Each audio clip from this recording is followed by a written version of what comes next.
எல்லாருக்கும் வணக்கம். Welcome to showpiece diary. இன்னைக்கு மே 10th. எல்லாருக்கும் ஹாப்பி மதர்ஸ் டே. எல்லா அம்மங்களுக்கும் ஹாப்பி மதர்ஸ் டே. அம்மா ஸ்பெஷலாக உனக்கும் ஹாப்பி மதர்ஸ் டே. நீங்கள் ஷோபீஸ் டைரியை தான் ஃபஸ்ட் டைம் பார்க்குறீங்கன்னா கண்டிப்பாக சப்ஸ்கிரைப் பண்ணுங்கள். சப்ஸ்கிரைப் பண்ணுறதுக்கு எந்த பைசாவும் காசும் கிடையாது, ஃப்ரீ தான். அப்புறம் ஒரு தடவை சப்ஸ்கிரிப்ஷன் பட்டனை ப்ரெஸ் பண்ணால் போதும், திரும்ப ப்ரெஸ் பண்ணணுன்னு அவசியம் இல்லை. அப்படி பண்ணிங்கன்னா அன்சப்ஸ்கிரைப் ஆகிடும். ப்ளஸ் சப்ஸ்கிரைப் பண்ண உடனே பக்கத்தில் ஒரு பெல் ஐக்கான் இருக்கும், அதை கண்டிப்பாக கிளிக் பண்ணி ஆல்னு வச்சிங்கன்னா நான் அடுத்தடுத்து என்னென்ன வீடியோஸ் போடணும் அதெல்லாம் உங்களுக்கு நோட்டிஃபிகேஷனாக வரும். ஸோ கண்டிப்பாக சப்ஸ்கிரைப் பண்ணுங்கள் ஃப்ரெண்ட்ஸ். நல்லா இருந்ததுன்னா லைக் பண்ணுங்கள். இந்த வீடியோவில் நம்மளுக்கு காஃபு, கோல்டு, இந்த ஃபீவர் இந்த மாதிரிலாம் அடிக்கடி வந்துக்கிட்டே இருக்கு இல்லையா இந்த சீசனில். ஸோ அதனால் அதை எப்படி நம்ம கொஞ்சம் அதுலேருந்து ப்ரிவெண்ட் பண்ணுறது அப்படின்னு ஹோம் ரெமெடி நான் பண்ணிகிட்ருக்கிறத இந்த வீடியோவில் பார்க்க போகிறீங்க. வீடியோ ஃபுல்லாக பாருங்கள். ஃப்ளூவாக இருக்கட்டும், கோல்டாக இருக்கட்டும், எது வந்தாலும் ஃபஸ்ட்டு நம்ம இம்யூன் சிஸ்டம் நல்லா இருந்ததுன்னா எதுவுமே நம்மளுக்கு ஒன்றும் ஆகாது. ஸோ அதை பூஸ்டப் பண்ணுறதுக்கு தான் இந்த இம்யூன் பூஸ்டப்பு டீ. இதை எப்படி செய்கிறது அப்படின்னா, சின்ன இஞ்சி துண்டை நல்லா நசுக்கிட்டு, எத்தனை பேர் இருக்கீங்களோ அத்தனை டம்ளரில் தண்ணி எடுத்துகிட்டு நல்லா கொதிக்க வச்சு அதில் இந்த இஞ்சை போட்டு நல்லா ஒரு 3 நிமிஷம் கொதிக்க விடுங்க. நல்லா கொதித்ததுக்கப்புறம் உங்களுக்கு இனிப்பு இதில் சேர்க்கணும். அதுக்கு பனவெல்லம் சேர்த்துக்கிட்டால் ரொம்ப நல்லது. ஸோ ஒரு 2 ஸ்பூன் அளவுக்கு, 2 பேர்னா 2 ஸ்பூன் அளவுக்கு பனவெல்லம் சேர்த்து அடுப்பை ஆஃப் பண்ணிடுங்க. பனவெல்லம் போடுறதுக்கப்புறம் கொதிக்க விடக்கூடாது. நாங்கள் இந்த டீயை பிப்ரவரி மாதத்துலேருந்தே குடிச்சிட்ருக்கோம். இது இஞ்சி, அதனால் காலையில் எடுத்துக்கோங்க. சப்போஸ் இஞ்சி சூடு அப்படின்னு நினைக்கிறவங்க ஒரு 11 மணி அந்த மாதிரி எடுத்துக்கோங்க. ஆனால் நாங்கள் இது எம்டி ஸ்டொமக்கில் தான் காலைல எடுத்துக்கிட்டோம்.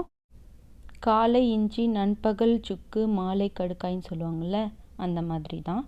ஸோ இப்போ குடிக்கிற பதத்துக்கு இது கொஞ்சம் சில்லுன்னு ஆனதுக்கப்புறம் டம்ளரில் ஒரு சிட்டிகை மஞ்சத்தூள், அப்புறம் பெப்பர் தூள் ஒரு சிட்டிகை, அதுக்கப்புறம் லெமன் ஜூஸ் ஒரு ஸ்பூன் அளவுக்கு லெமன் ஜூஸ் போட்டுக்கலாம்.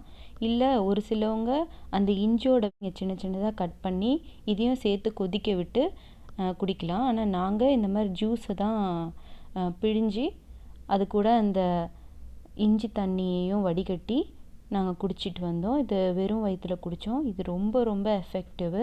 டைஜஷனுக்கும் இருக்கட்டும், இம்யூன் பூஸ்டப்பாகவும் இருக்கும். கோல்டுலேருந்து எல்லாத்துலேயுமே ப்ரிவெண்ட் பண்ணுது. ஸோ கண்டிப்பாக இதை ட்ரை பண்ணுங்கள்.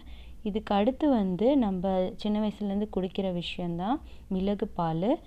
மஞ்சளை பற்றி நம்ம சொல்ல வேண்டாம். நம்ம எல்லா விஷயத்துலையுமே, எல்லா சமையல்லையுமே நம்ம மஞ்சள் யூஸ் பண்ணுவோம். ஆனால் நைட்டு இந்த பாலை குடிச்சிட்டு படுக்கிறனால நம்ம தொண்டையிலையோ இல்லை எங்கேயாவது கிருமிகள் இருந்தால் கூட அது சரி பண்ணிடும். ப்ளஸ் மிளகு நல்லது.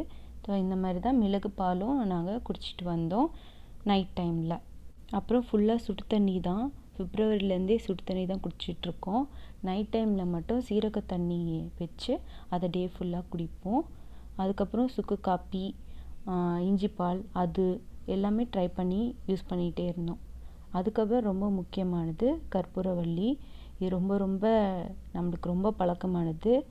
இதை என்ன பண்ணோன்னா, வெறும் வயிற்றில் காலையில் பல் விளக்கிட்டு வந்ததும் அதுலேருந்து 2 இலை பறித்து அதில் ஒரு பூண்டு, 2 மிளகு வச்சு நல்லா மென்று சாறையும் அந்த இலையும் சேர்த்து அப்படியே பொறுமையாக முழுங்குங்க.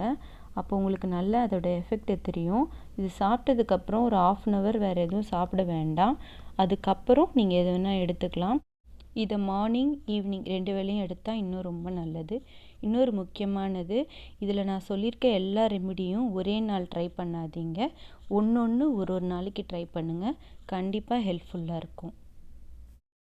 இந்த மாதிரி இந்த இஞ்சி கசாயம், மஞ்சப்பால், அப்புறம் சுக்குப்பால், கற்பூரவள்ளி, அப்புறம் ஒரு சில சாப்பாடு ஐட்டம், இந்த மருந்து குழம்பு, அந்த மாதிரி எல்லா ஐட்டமும் நாங்கள் ட்ரை பண்ணிக்கிட்டே தான் இருக்கோம். ஸோ ஒரு விஷயம் வந்ததுக்கப்புறம் நம்ம அதை ஃபைட் பண்ணுறதுக்கு நம்ம உடம்புல ஸ்ட்ரென்த் இருக்கணும். சப்போஸ் அந்த மாதிரி சப்போஸ் நம்ம எஃபெக்ட் ஆனாலும் சீக்கிரமாக ரெக்கவர் ஆகிடலாம். ஸோ கண்டிப்பாக நாங்கள் இது தான் பண்ணோம். அதை தான் நான் இந்த வீடியோவில் சொல்லியிருக்கேன். தேங்க்ஸ் ஃபார் வாட்சிங் showpiece diary. Thank you. Bye. Take care.